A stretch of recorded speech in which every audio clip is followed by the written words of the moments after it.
کو بھی عام یہ مژدہ سنا دو، فرشتوں کو بھی یہ بات بتا دو کہ مجھے فلاں بندے سے محبت ہوئی ہے، اہل فرشتے بھی اس بندے سے محبت کرے۔ آج ہمارا حضرت کا جو تذکرہ کر رہے ہیں، اب یہاں سے میں ایک تخیل باندھ رہا ہوں، پروردگار عالم نے جبریل کو کہا ہوگا، اے جبریل، پروردگار عالم نے جبریل کو کہا ہوگا کہ اے جبریل، اے جبریل، اے جبریل، 1272 ہجری کو 10 شوال المکرم کو علامہ نقی علی خان کے گھر جو بیٹا پیدا ہوا ہے جن کا نام احمد رضا ہے، پروردگار عالم نے کہا ہوگا کہ اے جبریل، اے جبریل، جو علامہ نقی علی خان رحمت اللہ تعالی علیہ کے گھر 1272 ہجری کو 10 شوال المکرم کی تاریخ میں جو بچہ پیدا ہوا ہے علامہ نقی خان کا بیٹا ہے جن کا نام احمد رضا ہے، اے جبریل جاؤ اس بندے سے محبت کرو، جاؤ اس بندے سے محبت کرو، اور پھر بس تو ہی نہیں بلکہ زمین والوں کو بھی مژدہ سنا دو کہ وہ بھی ان سے محبت کرے، اہل آسمان والوں کو بھی مژدہ سناؤ کہ وہ بھی ان سے محبت کرے۔ بس اسی بنیاد پہ ہمارا حضرت سے محبت کرتے ہیں، ہم بھی یہاں ذکر کر رہے ہیں، ہندوستان والے بھی ذکر کر رہے ہیں، دیگر ممالک میں بھی ذکر کیا جا رہا ہے، یورپ و ایشیا میں بھی اعلیٰ حضرت کو خراج عقیدت پیش کر رہے ہیں۔ بس اسی بنیاد پہ، حدیث پاک کی بنیاد پہ ہم محبت کرتے ہیں، ہمیں کسی نے بتایا نہیں ہے کہ اعلیٰ حضرت سے محبت کرو، بس اس بنیاد پہ محبت کرتے ہیں۔ قلبی طور پہ جبریل نے ہمارے قلب میں امام احمد رضا کی محبت ڈال دی ہے، اسی لیے ہم یاد کر رہے ہیں۔ اس حدیث پاک کے مطابق ہمارے دل میں اللہ تعالیٰ نے بذریعہ جبریل یہ محبت ڈال دی ہے، اسی لیے ہم اکٹھا ہوئے ہیں، ہے نا؟ کیوں کہ جب اللہ تعالیٰ کو کسی بندے سے محبت ہوتی ہے تو اللہ تعالیٰ جبریل کو کہتا ہے، جبریل تو ان سے محبت کر کیونکہ میں ان سے محبت کرتا ہوں۔ اسی بنیاد پہ ہم اچھا، پھر اعلیٰ حضرت نے کیا کیا ہے؟ اعلیٰ حضرت نے کیا کیا ہے؟ اعلیٰ حضرت یوں ہی اعلیٰ حضرت نہیں ہے۔ جس وقت آپ پیدا ہوئے ایسی بات نہیں ہے کہ کوئی علماء نہیں تھے اس وقت، اپنے وقت کے بڑے بڑے علماء ہندوستان کی سرزمین پہ ہیں آپ۔ جس وقت آپ کی پیدائش ہوئی ہے بڑے بڑے علماء، آپ سنے ہوں گے ان کے مخالف رہنے والے اسماعیل دہلوی جیسا عالم موجود ہے اس وقت، آپ کے ہم اثر ہے، جو ہے قاسم نانوتوی ہے، اشرف علی تھانوی ہے، یہ سب آپ کے مخالف ہیں۔ پھر بھی اعلیٰ حضرت کو آج جس طرح سے یاد کرتے ہیں اور کسی حضرت کو یاد نہیں کیا جاتا ہے۔ اعلیٰ حضرت کو جس طرح سے یاد کرتے ہیں لوگ اور کسی حضرت کو نہیں یاد کیا جاتا ہے۔ آخر ایسا کیوں؟ معلوم ہے اعلیٰ حضرت نے کیا کیا ہے۔ آپ کی پیدائش ہوئی، مختصر میں مجھے بہت جلدی گفتگو ختم کرنی ہے، مجھے 40 منٹ کا ٹائم دیا گیا ہے اور عنوان 2 ہے۔ ایک تو میں خود اعلیٰ حضرت کا عاشق ہوں اور اس خاندان سے بے پناہ محبت کرتا ہوں اور حضور تاج الشریعہ کا مرید بھی ہوں، اور درس بخاری کی آخری حدیث حضور تاج الشریعہ نے مجھے پڑھائی ہے۔ دارالعلوم محبوب سبحانی میں جس وقت فضیلت کی فراغت ہو رہی تھی تو حضور تاج الشریعہ نے خود آخری حدیث مجھے پڑھائی ہے۔ تو اس اعتبار سے بھی کہ وہ میرے شاگرد کے جو ہے وہ میرے استاذ ہیں، میں ان کا شاگرد ہوں، اور اس بنیاد سے بھی کہ وہ میرا پیر خانہ ہے بریلی شریف۔ اعلیٰ حضرت جو ہے وہ میرا پیر خانہ ہے، تو پیر کا ذکر معمولی بات نہیں ہے۔ اور وہ جو 30 غالباً 10 سے 15 منٹ ہو گئے ہیں، انشاءاللہ سنیں گے آپ اعلیٰ حضرت نے کیا کیا۔ آپ کی پیدائش ہوئی، دیکھتے ہی دیکھتے ابھی عمر شریف آپ کی 3.5 سال ہے، ابھی صرف عمر شریف ابھی 3.5 سال کی ہے۔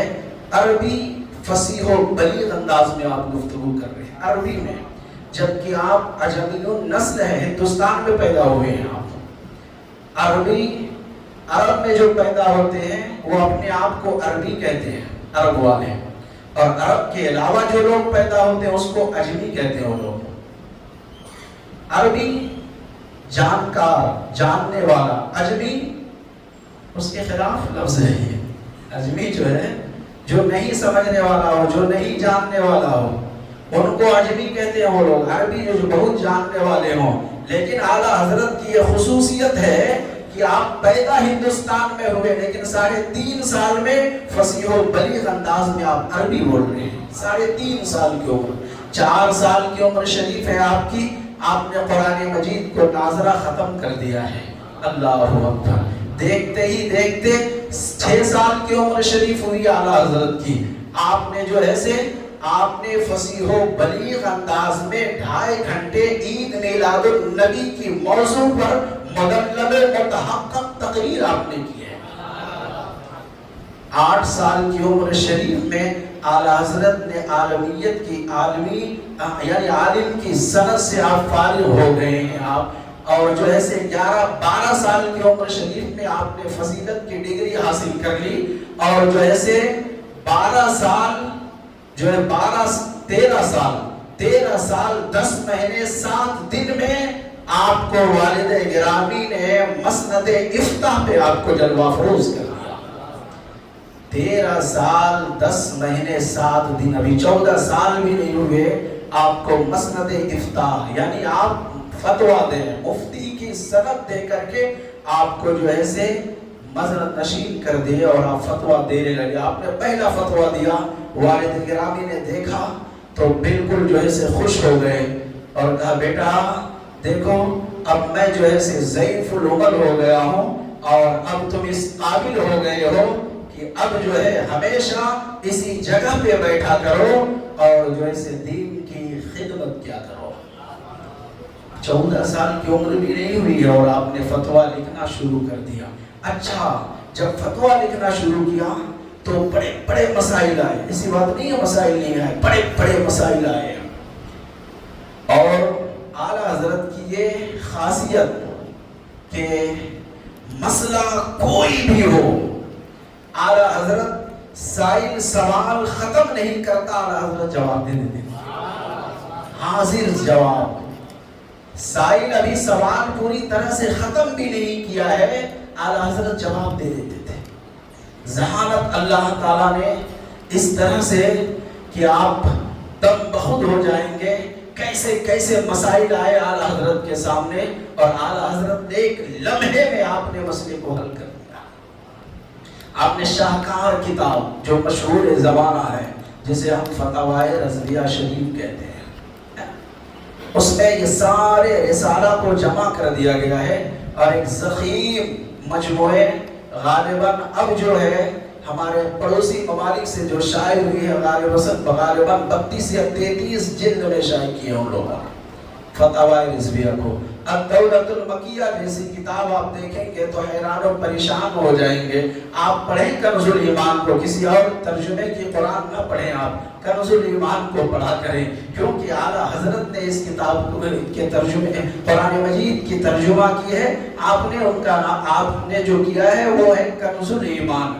آپ پڑھیں، آپ الامن والعلا کو پڑھیں اعلیٰ حضرت کی کتابیں، اور ہدایت بخشش کو پڑھیں آپ اعلیٰ حضرت کی کتابیں، انتخاب اعلیٰ حضرت کو پڑھیں آپ، اور جو ہے اقوال اعلیٰ حضرت کو پڑھیں آپ، فرموداشت اعلیٰ حضرت کو پڑھیں آپ. آپ جس طرح سے پڑھیں گے اعلیٰ حضرت کو انشاءاللہ العزیز اپنے جب غیر بھی اعلیٰ حضرت کو پڑھتے ہیں، اعلیٰ حضرت کو سمجھتے ہیں تو حیران و پریشان ہو جاتے ہیں، ششد و حیران ہو جاتے ہیں کہ اللہ اکبر، کیا ذہانت اللہ تعالیٰ نے عطا کی تھی کہ آپ جہاں کھڑے ہوتے ہیں اور جو بول دیتے ہیں اور جو بول دیتے ہیں وہ 100% بالکل صحیح ہوتا ہے. آپ پر ایسی بات نہیں ہے. بڑے بڑے لوگ اس وقت موجود تھے اور سوال کیا جاتا تھا. ایک شخص نے کہا احمد رضا فرمائیں بولے فرض کا مرتبہ زیادہ ہے یا سنت کا؟ فرض کا مرتبہ زیادہ ہے یا سنت کا؟ علماء سے پوچھیں. خلیفہ شیخ الاسلام والمسلمین حضرت اللہ مولانا مقبول احمد صاحب اشرفی شیخ الاسلام کے خلیفہ اور ہمارے بڑے جو ایسے بڑے رفیق ہیں ہمارے مشفق ہیں ہمارے. یوں تو ہم سب علماء کرام ائمہ کرام سے محبت کرتے ہیں، لیکن خاص کر کے وجہ یہ ہے کہ وہ ہمارے سسر کے جو ہے شاگرد ہیں، مولانا غلام مرسلین صاحب کے پڑھائے ہوئے ہیں. تو اس بنیاد پہ بھی میں حد درجہ محبت کرتا ہوں، اور ہر اعتبار سے ہم سے بڑے ہیں. اللہ تعالیٰ علم و عمل میں برکت عطا فرمائے، ترقی عطا فرمائے. خلیفہ شیخ الاسلام تشریف فرمائے. سائل نے سوال کیا کہ فرض کا مرتبہ زیادہ ہے یا سنت کا؟ احمد رضا، فرض کا یا سنت کا؟ ہر شخص کہیں گے فرض فرض ہے، جو اللہ تعالیٰ کی طرف سے اسے فرض کہتے ہیں. سنت اس کے بعد میں، جس کو اللہ کے رسول صلی اللہ تعالیٰ علیہ وسلم نے کیا ہو اور پھر کرنے کا حکم دیا، وہ سنت ہے. تو سائل نے سوال کیا تھا سنت کا مرتبہ زیادہ یا فرض کا؟ آپ نے کہا فرض فرض ہے، فرض کا مرتبہ زیادہ ہے. تو اب سائل جو تھا اب دوسرا حوا استعمال کر رہا تھا، جب سنت کم درجے کا ہے اور فرض کی اہمیت زیادہ ہے تو آپ پہلے ہاتھ کیوں دھوتے ہیں وضو میں، منہ کیوں نہیں دھوتے؟ اعلیٰ حضرت سے سوال ہوا ہے. اعلیٰ حضرت سے سوال ہوا کہ جب فرض ہے چہرہ دھونا، منہ دھونا فرض ہے، فَاغْسِلُوا وُجُوهَكُمْ وَأَيْدِيَكُمْ إِلَى الْمَرَافِقِ وَامْسَحُوا بِرُؤُوسِكُمْ وَأَرْجُلَكُمْ إِلَى الْكَعْبَيْنِ. یہ چار چیزیں قرآن مجید سے ثابت ہے، اور جس کا ثبوت قرآن مجید سے ہو وہ فرض ہے. اس کے بعد جو ہے واجب ہے، اس کے بعد سنت ہے. اعلیٰ حضرت کو کہا کہ حضور فرض کا مرتبہ جب زیادہ ہے تو آپ وضو میں پہلے ہاتھ کو کیوں دھوتے ہیں، چہرہ کو کیوں نہیں دھوتے ہیں؟ کیوں دھوتے ہیں؟ آپ سے اگر پوچھے تو آپ کیا جواب دیں؟ وہی باپ دادا کرتے آ رہے ہیں اس طرح سے، اس لیے ہم بھی کرتے ہیں.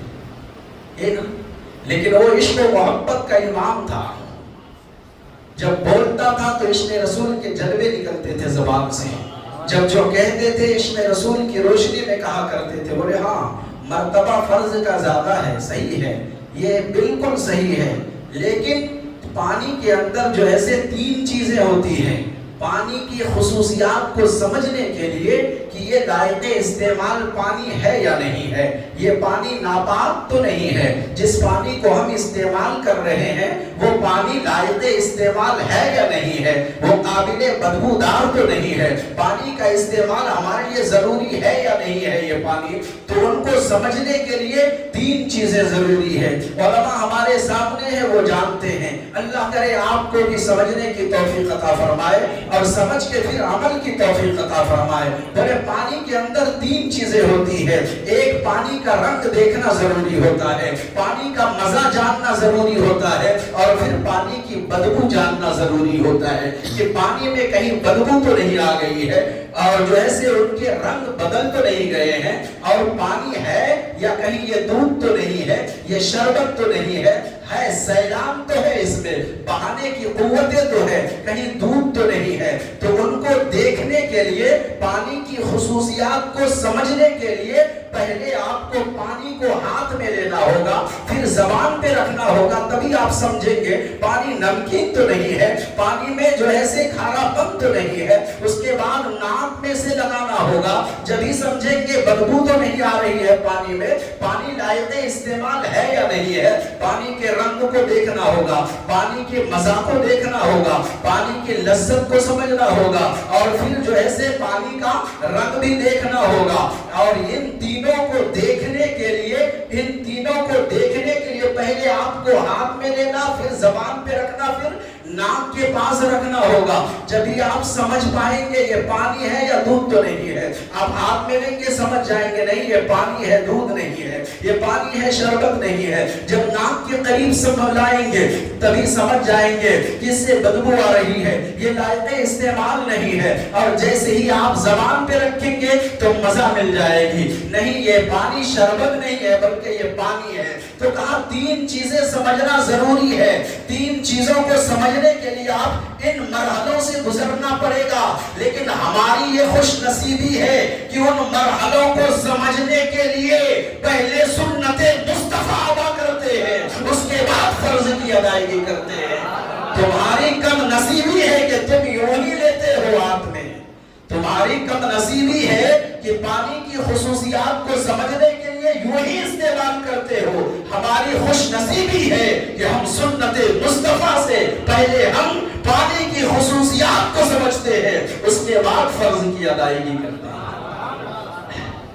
مانا عرب نے تجھ کو جگانا، گایا عجم نے تیرا ترانہ، مانا ہے تجھ کو سارا زمانہ، حامی سنت اعلیٰ حضرت، حامی سنت اعلیٰ حضرت۔ یوں ہی نہیں مانا ہے اعلیٰ حضرت کو، جو ایسے اعلیٰ حضرت یوں ہی نہیں کہا ہے لوگوں نے، بڑے بڑے مرحلے آئے اعلیٰ حضرت کے سامنے۔ آپ دیکھیں، اللہ اکبر، آپ شہر جبل پور پہ تشریف لے گئے ہیں، حضرت مولانا ظفر الدین بہاری علیہ الرحمہ کی حیات اعلیٰ حضرت ایک کتاب ہے، اس میں اعلیٰ حضرت کی حیات کو لایا ہے انہوں نے۔ اس میں آپ لکھتے ہیں کہ ایک مرتبہ شہر جبل پور میں تشریف لے گئے اعلیٰ حضرت، اور جب یہی اسی طرح سے ایک مقام پہ خطاب رکھا گیا تھا، اعلیٰ حضرت نے خطاب کیا۔ بعد خطاب کے ایک شخص نے سوال کیا کہ حضور، جمعہ کے جو اذان ثانی ہے وہ مسجد کے اندر دی جائے یا مسجد کے باہر دی جائے؟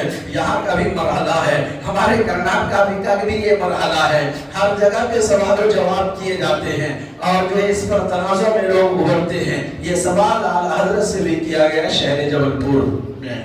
اب دیکھیں آپ جواب کیا دیتے ہیں اعلیٰ حضرت کو، جواب کیا دیتے ہیں اعلیٰ حضرت۔ کرناٹک کے بھی جگہ جگہ پہ ہمارے یہاں بھی یہ مرحلہ ہے، اے بھائی اذان یہاں کیوں، وہاں تو، وہاں کیوں، یہاں تو، ایسا تو، ویسا تو، یہاں اس طرح سے چلتے رہتے ہیں۔ جب یہ سوال اعلیٰ حضرت سے ہوا تو آپ نے جواب کس طرح سے دیا؟ اچھا، جو جواب دیا تو صرف جواب نہیں ہے، وہ جواب الجواب ہے، اور پریکٹیکل طور پہ کر کے بتایا ہے آپ نے فتویٰ دیا پہلے کہ نہیں، اذان ثانی کا جو اذان ہے وہ مسجد سے باہر دی جائے، خارج مسجد سے اذان دی جائے۔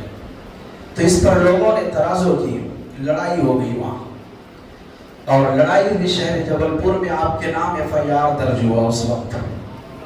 اور جب FIR درج ہوا تو جو ہے آپ کو حاکم نے طلب کیا کہ آپ کو آنا پڑے گا کورٹ میں۔ کسی کے نام جب FIR درج ہو جائے تو ان کو بلایا جاتا ہے، اعلیٰ حضرت کو بھی بلایا گیا۔ یہ ہے اسلام کے سچے مبلغ، محبت کریں ان سے، اللہ اور اللہ کے رسول کے لیے یہ کورٹ کچہری اور حاکم اور جیل تک کی گئے ہیں یہ لوگ۔ یہ ہے اسلام کے داعی، یہ اسلام کے سچے مبلغ۔ ان لوگوں نے اللہ کے رسول کے بات کو جو ہے حق درجہ 100% وہی بتایا ہے، جو صدیق اکبر کا عقیدہ تھا وہی یہاں امام احمد رضا نے بتایا ہے۔ کہا کہ آپ کو طلب کی، آپ کو جانا پڑے گا، حاکم وقت نے بلایا ہے، آپ کے نام FIR درج ہے۔ بولے ٹھیک ہے، کوئی بات نہیں، تشریف لے گئے۔ المختصر، بڑی جلدی گفتگو ختم کر رہا ہوں اور باتیں بھی ختم کر رہا ہوں، حالانکہ بہت کچھ بولنے ہیں۔ دو موضوع ہمارے سامنے، ایک عرس اعلیٰ حضرت اور اس کے بعد اصلاح معاشرہ، دو موضوع ہیں۔ خیر کوشش کروں گا تھوڑی تھوڑی باتیں ہو جائے دونوں جگہ سے۔ بلایا آپ کو، آپ پہنچے کچہری، آپ نے جانے سے پہلے وہاں ایک آواز لگاتے ہیں، ایک شخص ہوتے ہیں جو آواز دیتے ہیں، جن کے نام FIR درج ہو ان کے نام اور ان کے باپ کا نام لے کر کے آواز لگاتے ہیں، فلاں فلاں فلاں شخص حاضر ہو، یہ آواز لگاتے ہیں۔ جب آپ پہنچے اور آپ نے دیکھا دروازے پہ تو ان کو قریب بلایا، اور بلانے کے بعد ان کو بتایا آپ نے، تو اللہ کی شان سمجھے کہ جو وہاں آواز لگا رہا تھا وہ آپ کا مرید تھا، وہ شخص آپ کا مرید تھا۔ ان کو بلایا اور بلانے کے بعد کہا دیکھو جب میری باری آئے اور جب میرا نام پکارو گے تو یہاں سے نہیں پکارنا، سب کا نام دروازے پہ کھڑے ہو کے پکارتے ہو، یہاں سے نہیں پکارنا بلکہ حاکم کے پاس جا کر کے وہیں سے پکارنا میرا نام، حاکم کے پاس کھڑے ہو کر کے میرا نام پکارنا۔ تو چونکہ اب اعلیٰ حضرت نے کہا ہے وہ شخص بھی تیار ہوا، اور جب وقت آیا آپ کا، المختصر بڑی جلدی آگے بڑھ رہا ہوں، جب وقت آیا اعلیٰ حضرت کا تو وہ شخص وہی حاکم کے پاس کھڑے ہو کر کے محمد احمد رضا ابن مولانا نقی علی خان حاضر ہو، زور سے انہوں نے پکارا۔ حاکم وہی بیٹھا تھا، اس نے کہا پاگل ہو گئے ہو، دیوانہ ہو گئے ہو، معلوم نہیں ہے یہ پکارنے کی جگہ، جاؤ باہر جا کر کے پکارو، یہ پکارنے کی جگہ ہے؟ کہیں تیری دماغ خراب تو نہیں ہے، پاگل تو نہیں ہو گئے؟ پھر باہر سے پکارو، یہاں کیا ضرورت ہے؟ یہاں تو وہ لوگ رہتے ہیں جو یہاں حاضر ہیں، جو حاضر نہیں ہیں ان کو بلانا ہے، جو حاضر نہیں ہیں ان کو بلانا ہے، وہاں سے پکارو۔ بولے حضور یہی تو مسئلہ میرے امام بھی سمجھا رہے ہیں۔ کیا کہا؟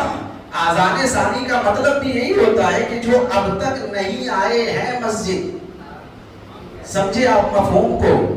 یہ ایک آخری وقت ہے، اب تک جو مسجد نہیں آئے ہیں ان کے لیے آذان ثانی دی جاتی ہے، اور کوئی مطلب نہیں ہے۔ ان کو بلانے کے لیے آذان ثانی دی جاتی ہے تاکہ جو ابھی تک مصروف ہیں باہر، جو ابھی تک کام کر رہے ہیں، وہ سن لیں کہ اب جو ہے دوسری اذان ہو رہی، اب موقع نہیں ہے، اب جلدی جائیں گے نماز جمعہ میں شامل ہو جائیں۔ ان کو بلانا مقصد ہوتا ہے۔ وہاں بھی وہی کہا حاکم نے، کیا کہا کہ باہر والوں کو بلانا ہے، یہاں تو اندر جو ہے ہی ہے، باہر کو بلانا ہے، باہر جا کر کے آواز لگاؤ۔ کیا کہا اس نے؟ باہر آواز لگاؤ۔ بولے یہی تو میرے امام بھی مسئلہ سمجھا رہے ہیں، یہی مسئلہ تو امام بھی سمجھا رہے ہیں، اور اسی بات پر جو ہے بحث ہوئی ہے، لڑائی ہوئی ہے۔ میرے امام کہہ رہے ہیں باہر والوں کو بلانا مقصد ہے، اس لیے باہر سے اذان دی جائے۔ یہ کہتے ہیں کہ نہیں اندر سے اذان دو، اندر اذان دو۔ جج نے فیصلہ کیا، حاکم نے کہا نہیں، یہ مولانا جو کہہ رہے ہیں یہی صحیح کہہ رہے ہیں، یہ مولانا جو کہہ رہے ہیں یہی صحیح کہہ رہے ہیں۔ آپ نے نام پوچھا، حالانکہ وہ شخص جو ہے کرسچن تھا، ان کا نام البرٹ تھا، لیکن جو ہے اعلیٰ حضرت کو انہوں نے سمجھا، اعلیٰ حضرت کو سنا، سننے کے بعد اسی شخص اس نے اعتراف کیا، اسی وقت اس نے اعتراف کیا کہ آپ ہمیں کلمہ پڑھائیں اور مشرف کا اسلام کریں، آپ جو بتا رہے ہیں بالکل صحیح ہے۔ یہ اعلیٰ حضرت، وہ شخص جو حاکم تھا، انہوں نے کلمہ پڑھا، مشرف کا اسلام ہوا۔ اس طرح سے ہوتے ہیں ہمارے دین کے داعی، اس طرح سے ہوتے ہیں مبلغ اسلام۔ وہ کچہری بھی پہنچتے ہیں، وہ کورٹ بھی پہنچتے ہیں، تو وہاں بھی اسلام کی علم کو بلند کرتے ہیں، وہاں بھی پہنچ کر اللہ رسول کی باتیں سناتے ہیں، وہاں پہنچ کر وہ شریعت کی باتیں کرتے ہیں، وہاں پہنچ کر وہ دین کی باتیں کرتے ہیں، وہاں پہنچ کر وہ اپنے حقان اپنی بات نہیں بلکہ اللہ کے رسول کی باتیں کر کے اسلام کی حقانیت کو واضح کرتے ہیں۔ اعلیٰ حضرت کون ہے؟ اعلیٰ حضرت کون ہے؟ اعلیٰ حضرت، اعلیٰ حضرت یوں ہی اعلیٰ حضرت نہیں بنے ہیں۔ آپ دیکھیں اعلیٰ حضرت، درود پاک پڑھیں، اللہم صلی علی سیدنا مولانا محمد بارک وسلم، صلی علیہ صلاۃ و سلام علیک یا رسول اللہ یا نبی اللہ صلی اللہ تعالی علیہ وسلم۔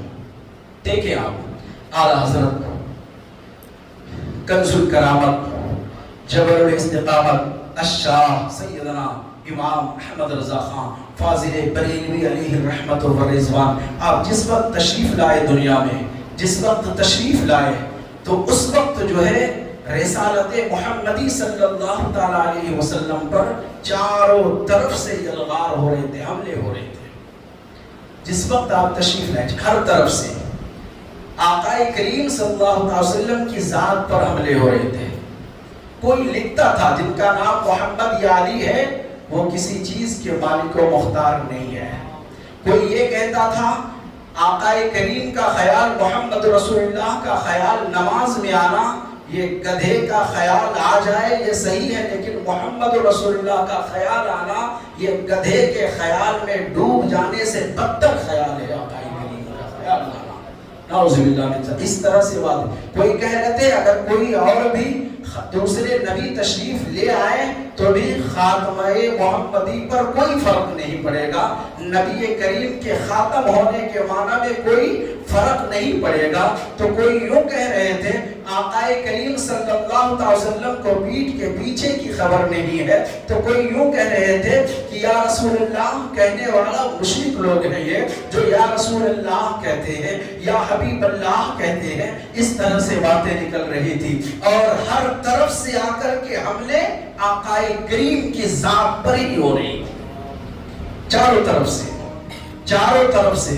شرک تھا جب ناز کرنا، احمد مختار پر، نقطہ چی تھے لوگ علم سید ابرار پر، ہر ولی ہر غوث کو بے دست و پا سمجھا گیا، یا رسول اللہ کہنے پر فتویٰ تھا شرک کا، یا رسول اللہ کہنے پر فتویٰ تھا شرک کا۔ آپ تھوڑی دیر کے لیے سمجھے ماحول کس طرح سے تھا اس وقت جب میرے امام تشریف لا رہے ہیں، اللہ اکبر، یہ 1272 ہجری، ہر طرف سے الغار ہو رہے ہیں آقا کریم کی ذات پر، کوئی آپ کے علم پر حملہ کر رہے ہیں، کوئی آپ کی جو ایسے پیٹھ کے پیچھے کا علم نہ ہونے پر حملہ کر رہے ہیں، تو کوئی یا رسول اللہ کہنے پر حملہ، کوئی کہتے علم غیب نہیں ہے مصطفیٰ جان رحمت کو، علم غیب پر حملہ، تو کہیں آپ کے خاتم ہونے پر حملے، تو کہیں یا رسول اللہ کہنے پر حملے، اور ایک مرد قلندر ہے صرف جس کو امام احمد رضا ہم کہہ رہے ہیں، اللہ اکبر، یہ ہر طرف سے حملے ہو رہے ہیں، اور آپ نے دفاع کیسے کیا ہے؟ کون ہے امام احمد رضا؟ تھوڑی دیر کے لیے 2 منٹ میں آپ کو سمجھا دیتا ہوں کون امام احمد رضا ہے۔ حالات اتنے بدتر ہو گئے ہیں، ہر طرح سے حملے ہو رہے ہیں، ہر طرف سے حملے ہو رہے ہیں، اور ایمان کو لوٹنے کی کوششیں کی جا رہی ہے، جو مسلمان تھے اس کے ایمان کو لوٹنے کی کوششیں کی جا رہی ہیں، اللہ اکبر۔ اب کون ہے جو ان کی محافظت کرے؟ اب کون ہے جو ان کی ایمان کو بچا لے؟ اب کون ہے جو کہے یا رسول اللہ کہنا شرک نہیں ہے؟ اب کون ہے؟ اللہ اکبر۔ ایسے عالم میں اب جو ہے قادری آواز دے رہے ہیں، اے شیخ عبد القادر جیلانی ان بدعقیدوں سے بچائیے، یہ رسول کو مردہ لکھ رہے ہیں، چشتی آواز دے رہے ہیں، اے معین الدین چشتی ان بدعقیدوں سے بچائیے، یہ یا رسول اللہ کہنے پر ہمیں مشرک کہہ رہے ہیں۔ سہروردیوں نے آواز دی، یا شہاب الدین سہروردی ان بدعقیدوں سے ہمیں بچائیے، ان بدعقیدوں سے بچائیے۔ نقشبندیوں نے آواز دی، یا بہاؤالدین نقشبندی ان بدعقیدوں سے بچائیے، یہ رسول اللہ کے علم غیب پر حملہ کر رہے ہیں، یہ رسول کو مردہ لکھ رہے ہیں، یہ رسول کے علم کو شیطان کے علم سے تشبیہ دے رہے ہیں، اللہ اکبر۔ یہ چاروں طرف سے حملے، یہ سب اپنے مقتدا کو پکار رہے ہیں، قادری غوث اعظم کو پکار رہے ہیں، نقشبندی اپنے پیر کو پکار رہے ہیں، سہروردی اپنے پیر کو پکار رہے ہیں، اور جو ایسے معین الدین چشتی کے چاہنے والے چشتی اپنے پیر کو پکار رہے ہیں، یہ چاروں طرف سے آواز آنے لگی، ہر شخص، ہر مرید اپنے اپنے مقتدا کو آواز دینے لگے، اور یہ آواز دیتے